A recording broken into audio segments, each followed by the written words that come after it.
Hello, everybody. I'm Matt Zimola. I am the co-founder and CEO of ReelData, where we build sustainable food systems to help feed billions of people. With talks like this, since we're all digital, I like to give a little bit dive into who I am to kind of break the digital barrier and provide a little bit of a human touch for everybody in Canada. I was born and raised in northern Manitoba in a place called Thompson.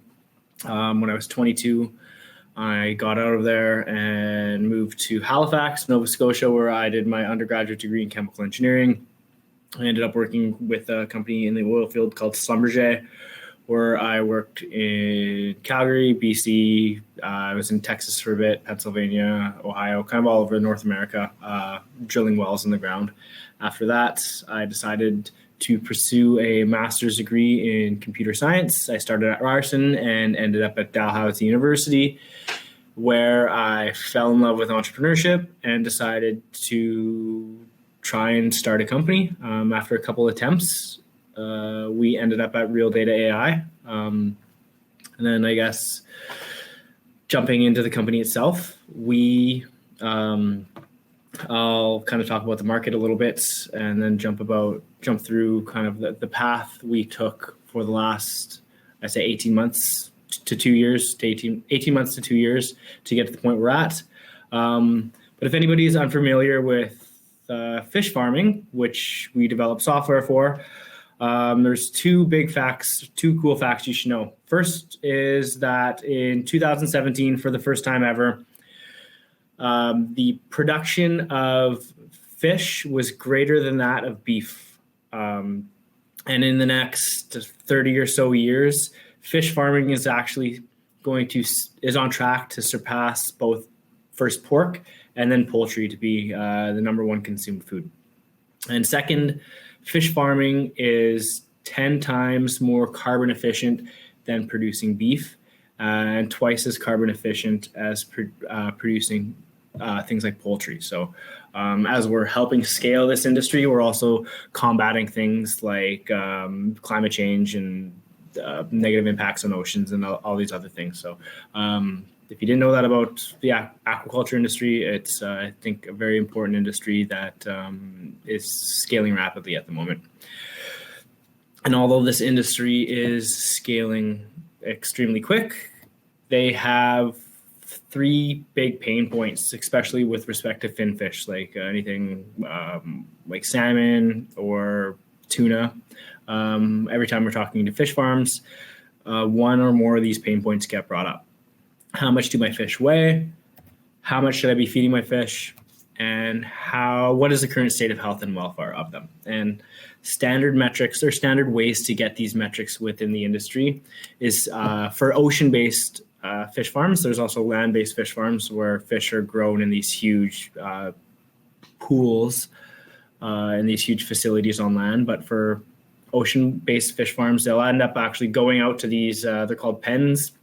They'll pull up to the side of a pen every single month where they'll net out a sample size of, let's say, approximately 300 fish, and they'll take these fish out, they'll anesthetize them, and then they'll take them out one by one. They'll visually inspect these fish for parasites, for any damages, any health concerns, and then they weigh these fish individually.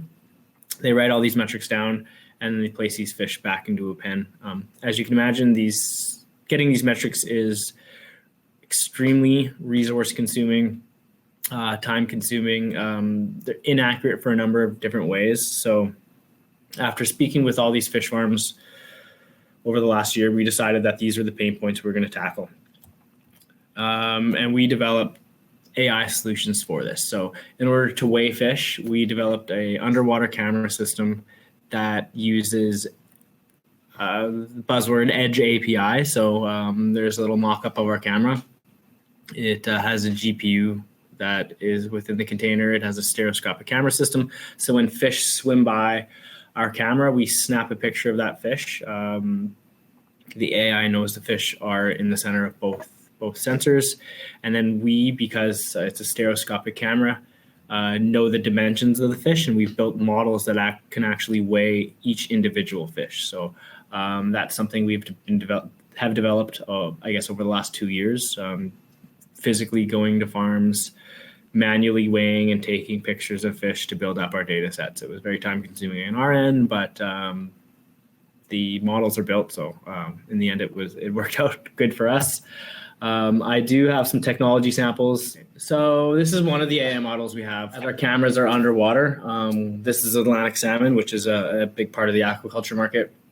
So our AMI, we have object detection and stacks of other things. But when fish get kind of in a good spot, we can do semantic masks or other things that dimensionalize the fish and due to the giant data sets we built with all the dimensions of the fish and the weights, we could actually spit out the individual weights of a fish as they're swimming by. So that was one fish. It's going to pick up another fish right here, 5.44. I think we've been bouncing back and forth between kilograms and pounds over the last year, so I'm not actually sure what unit that was, but it was one of those two. And then I will actually jump into another video getting into feeding fish. So that was weighing fish. Feeding fish, we have camera systems that are actually underwater. And when people feed fish, they kind of eyeball it with underwater camera systems that are in place on fish farms, and they kind of look for wasted fish feed with a school of fish.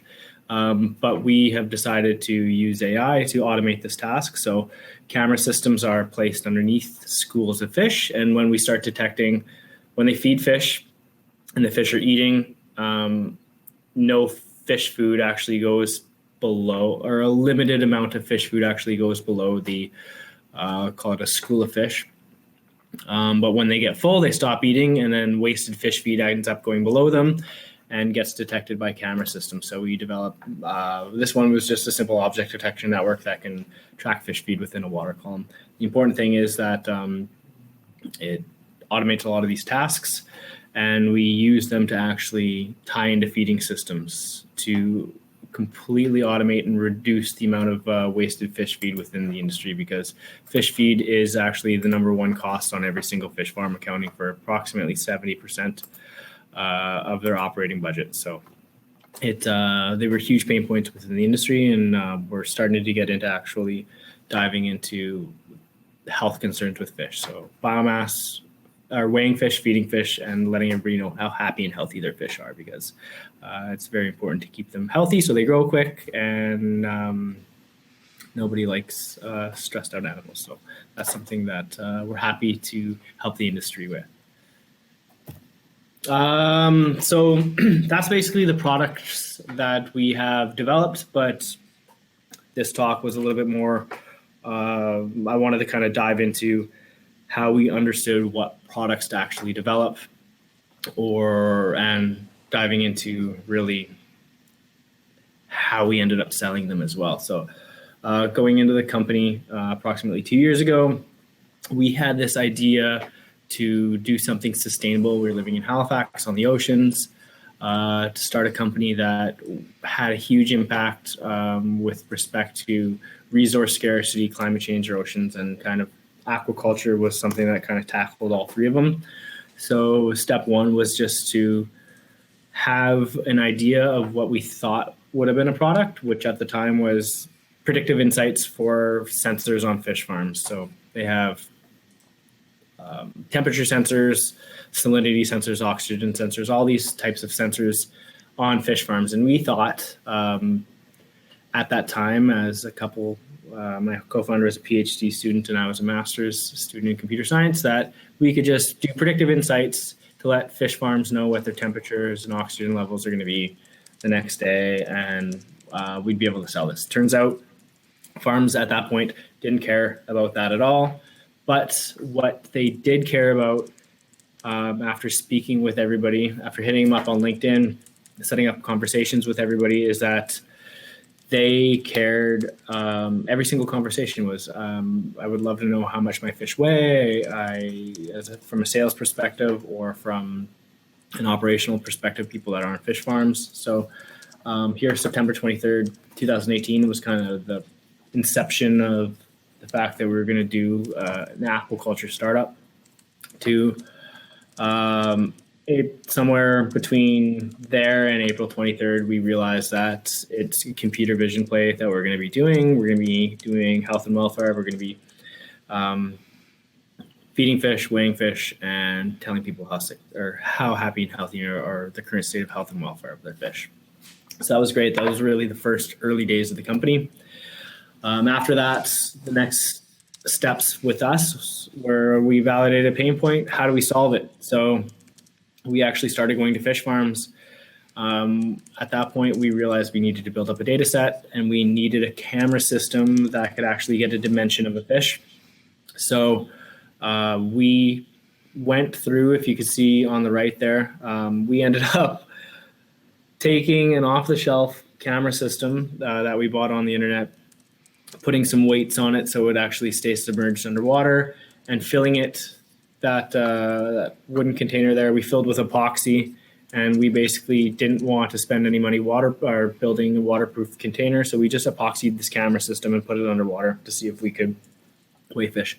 Turns out our epoxy, it's not as simple to just epoxy camera system, so we went through a couple of those. That first one I think lasted 4 hours underwater.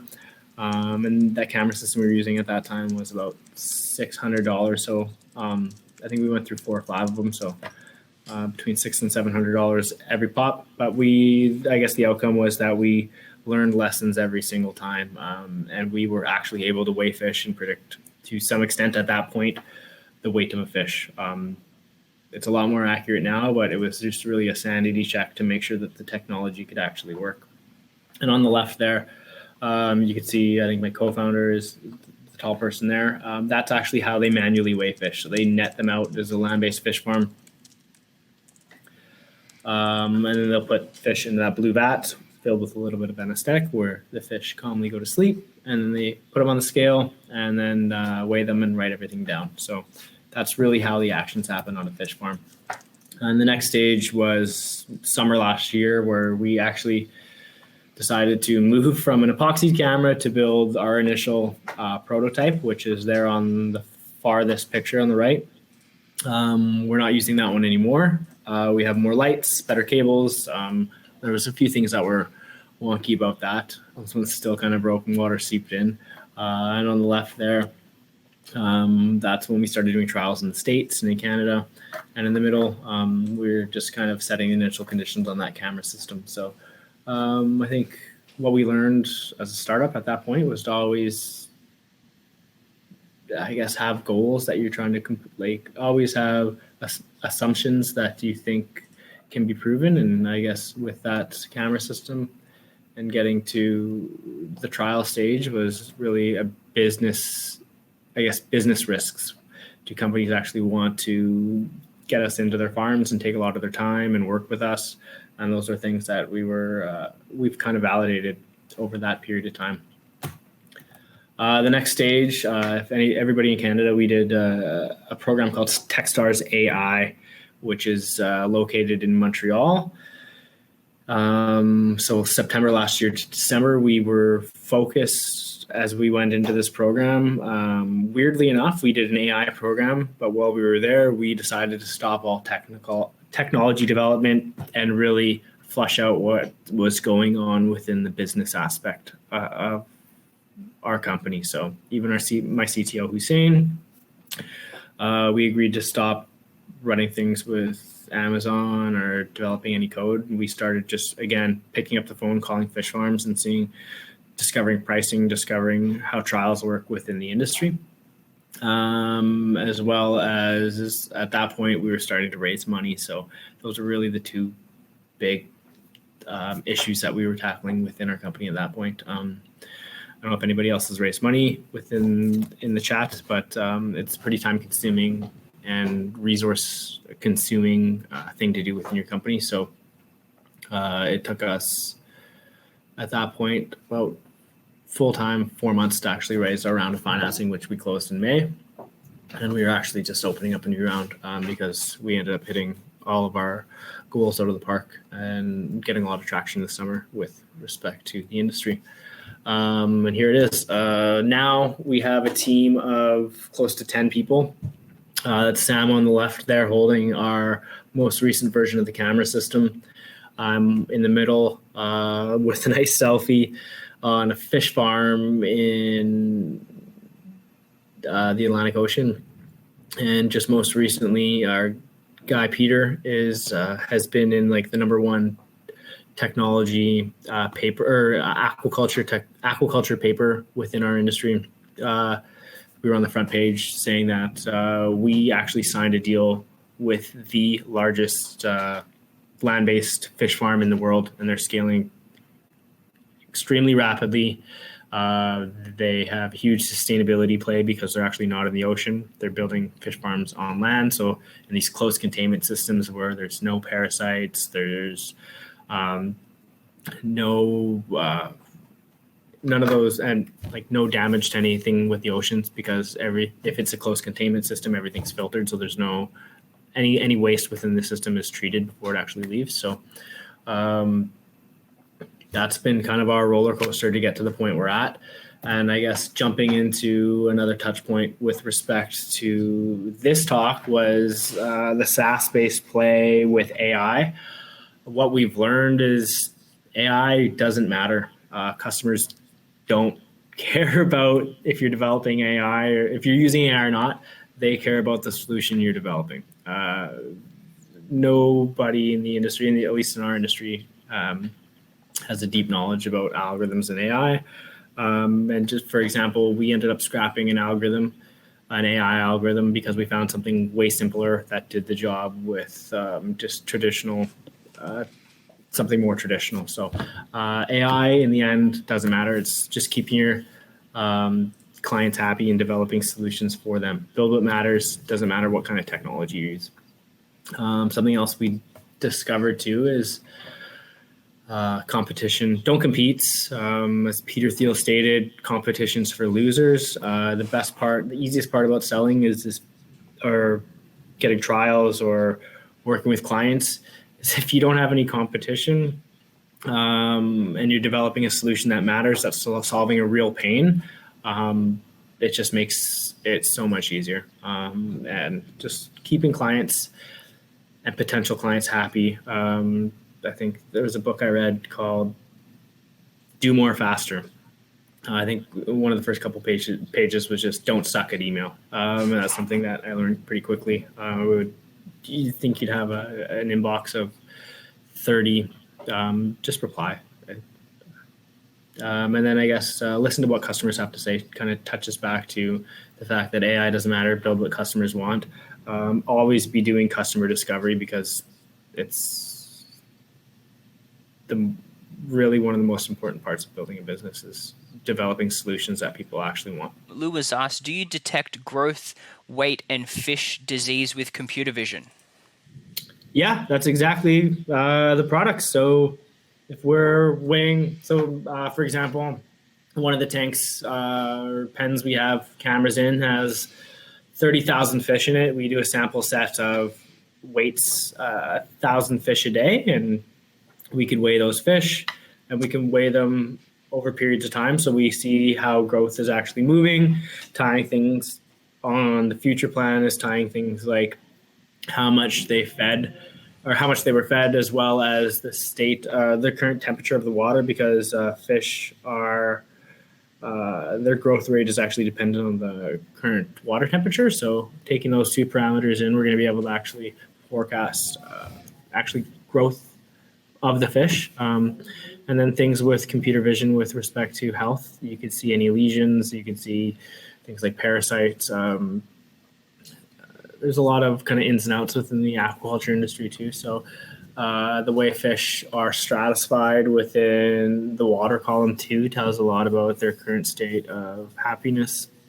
Yeah, it's just a bunch of stuff, and everything. Most of the stuff we're doing is computer vision, but we're also tying into sensor systems and things like feed metrics. So again, how much kilograms of feed did they put into that pen or tank that day? Awesome. Kind of jumping on to a question that I was asking, are there any other kind of expansion points for ReelData? I mean, the platform and the technology, whilst the aquaculture industry is quite hard to get to, any kind of potential growth in other agriculture, chicken or beef or anything like that? I think there is, but as a startup, we're just raising seed round right now. The biggest assets to any startup is focus. So we have a market, we have people that want to buy our products or that want to work with us at least, and it is a huge asset to have little competition within an industry. So right now, for the foreseeable future, we're focused on aquaculture, chickens, things like that. Have a decent amount of competition within it, and Hmm. when you have competition, prices drop a little bit. But it's harder to I guess have a different value proposition than everybody. So Hmm. we're focused on aquaculture, I think, for the foreseeable future. And if anything, we're going to just jump into different species, things like farming shrimp, farming carp, and all those types of things like tuna and stuff. Yeah, awesome. No, I think yeah, definitely own your niche and specialize in that for sure. I saw something on Netflix a while ago. They were kind of measuring the emotions of and happiness of like pigs from some computer vision. It was pretty interesting stuff. We'll jump on to YT. He said, "Thanks for sharing an interesting use of tech. I've read a news article about farmed fish suffering infections in British Columbia. Can you figure out ways to identify these sick fish?" Yeah, it all depends on kind of what disease they have. Some are way more like some we can for sure. We validated that we can. Others we haven't really dove into. So uh, like lesions or sea lice, which is a huge pain within the industry right now. Those are all visible. We've done some analysis on non-visible health concerns, like there's a disease that affects aquatic species called amoebic gill disease that actually gets into the gills. And if you're taking a picture of a fish, you can't actually see it. But what you can do is map average velocity over time. And as it progresses, it's like walking up a hill with a healthy person and an unhealthy person. The more unhealthy person is going to have a harder time walking up the hill and be slower. So as they get more unhealthy, their average velocity actually decreases. So those are kind of things that we looked at. Um, but yeah, there's a ton of cool developments with respect to health that can be done within the industry. Eric has asked, what techniques in your statistics or machine learning do you use in your work? Oh man, I'm a little bit removed from it because we have a decent sized team now. So I'm grateful that I don't have to jump into that. Although I wish I could. It's a lot more fun than the emails and the documents and stuff like that most of the time. But I guess statistical methods. We're doing this week we did Pearson correlation stuff, I think is what Will was doing. We did things with respect to everyday deep learning models, things around Siamese neural networks, hourglass networks, just standard vanilla classification neural networks, um, basic computer vision stuff, just cracking open OpenCV. You can see a bunch of stuff that's super beneficial for anybody doing computer vision stuff. And then I guess with respect to we do a lot of distribution, so seeing understanding observation error, understanding why variations are we're getting weird results. So we have to actually jump into a bunch of different statistical stuff to understand what's actually happening. But we're all over the place. Honestly, it's mostly computer vision, but jumping into the statistical side of stuff, it's the statistics itself is more on our end for QA than anything, not the product. Awesome. Was the fact that your solutions use AI a significant factor in the funding evaluation process? No, I think maybe. So I wasn't a founder a couple of years ago, but they've always said I've heard people say that it was a lot easier as an AI company to raise money in 2016. I think the easiest part of raising money, especially right now, is uh, traction is key. If you can show traction when investors call people you're working with, and they're happy to speak about the pain points, how much they mean, or how great you guys are of building your product. That's huge. Market's big. Sorry, it's loud. We're in an office space and there's another startup next to us. And I guess choosing like the right investors. So we are in aquaculture and oceans and sustainability. So it'd be cool to have somebody like Sequoia jump in on a round, but there's also does Sequoia. Well, they're big. So, but let's say somebody else who knows about the aquaculture industry. There's a learning curve that comes with the VC to teach them about the aquaculture industry. But there are venture capital firms within the aquaculture industry that know a lot, know the pain points already. So I think a huge benefit in raising money is to align yourself with the proper investors that are on the same path, the same vision as you. So ours is sustainability, oceans, aquaculture, and those are the investors we're speaking with because they're passionate about those things. They want to help feed billions of people. They want to help save oceans. They want to help save sustainability or help increase sustainability and all those types of things. So I think that's one of the most important things with the two most important things, distraction and aligning yourself with the proper investors. Yeah, I've heard that having the right investors on board, you don't just want to go for people who give you money. You want to kind of leverage their network and expertise, and obviously that definitely kind of speaks to your point. So if you get one of those, like if you align yourself with the proper investors, they add so much more to your team too. It's not just ease of investment; it's the fact that you have investors that know the industry, that have connections, that have insight into your startup. So you're going to have weak points, whether it's tech or whether it's network in the industry, whether it's business. It's so important to have an investor that can help out. That doesn't add just more than money. From Lou, he said, what are the types of cost savings are you seeing in the introduction of your technology? So we have, with the beachhead market, it's scaling so quickly. So our numbers are all from 2028. We're at $1 billion market right now. Like we're at a global pain point from just the kind of, I guess, the pains are about $3 to $4 billion once this market scales a little bit in 2028. And if you kind of just do a 25%, if we got 25% of it, we're in like that $1 billion, I guess, addressable market or targeted available market for the company. So aquaculture is big. It's cool. It's growing. And it's solving real pains.